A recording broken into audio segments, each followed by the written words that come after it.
Olá, meus irmãos, tudo bem com vocês? Quero trazer uma reflexão interessante sobre uma coisa que eu observei hoje. A palavra tem poder? Vamos entender um pouco essa história.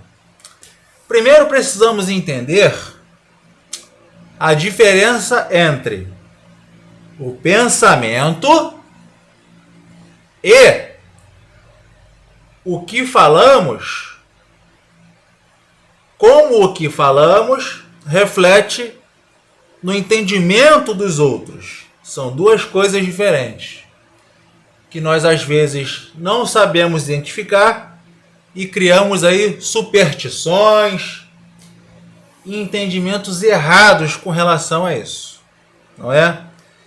Quero ler um artigo interessante de um médico chamado Rafael Parente, muito legal. Vamos lá.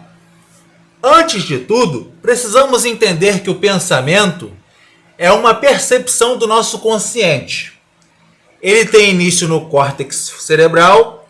Fisicamente, pensamento não é algo tangível, assim como as emoções. As emoções e os pensamentos não conseguimos tocar. Mas o pensamento possui uma base física, que é a rede neural.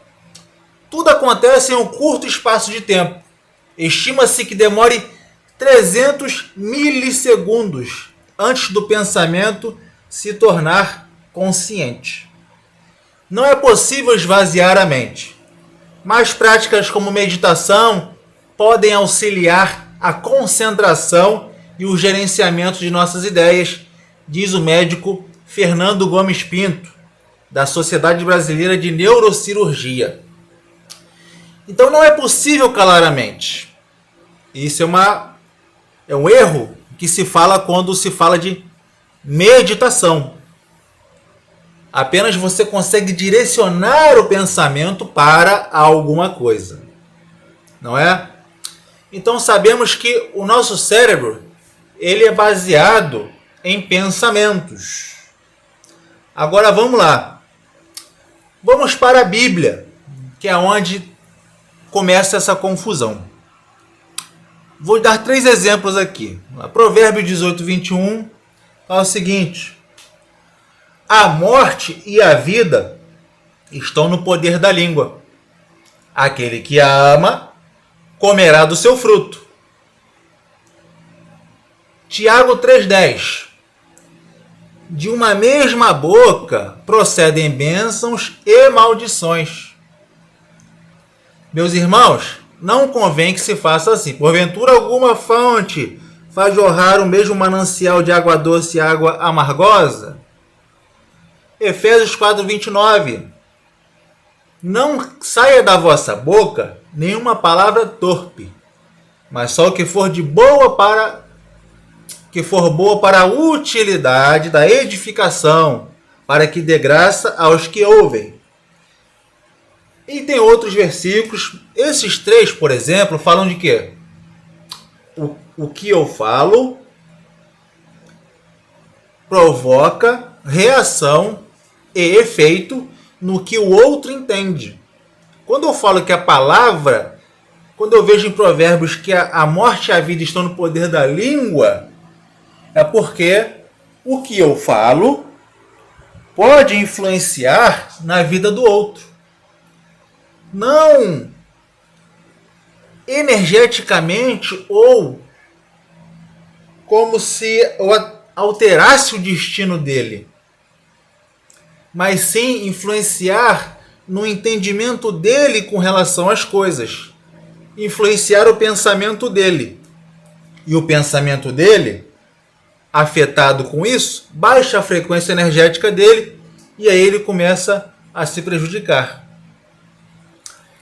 A magia, todo o processo mágico, todo o processo de espiritualidade funciona em energia, campos energéticos. Quando falamos de magia, falamos de projeção de pensamento, projeção da intenção, você intencionar E aí você provoca alterações energéticas em você e no outro, ou em algo. Então, a palavra tem poder, irmãos? Depende. Só tem poder sobre o que o outro quer entender. Mas não tem poder mágico. O que tem poder mágico, energético, é o pensamento. O pensamento tem poder, sim, para poder te prejudicar, atrair coisas ruins para você e para os outros ou para a sua casa. Agora, a palavra dita apenas tem um efeito de causar transtorno na vida do outro ou não, depende de como ele vai receber essa informação. É questão de comunicação, codificação linguística. Tudo bem, meus irmãos? Então que nós não vivamos baseados em superstições. Que nós possamos nos preocupar, sim, com o que pensamos, com os nossos pensamentos. O que dizemos é apenas reação do que falamos. É apenas reação do que pensamos. Tudo bem? Então que fique claro essa informação para nós. Cuide dos seus pensamentos. Cuide daquilo que você pensa, aquilo que você vibra, porque isso sim pode prejudicar ou abençoar sua vida e de outros. Axé. Pesquise sobre velocidade do pensamento, como é formado o processo de linguagem no cérebro. Pesquise como nós memorizamos a informação. Sobre depressão, um adendo rápido. A química jamais curará a depressão. Apenas tratará os sintomas físicos. Mas a raiz do problema da depressão está no pensamento.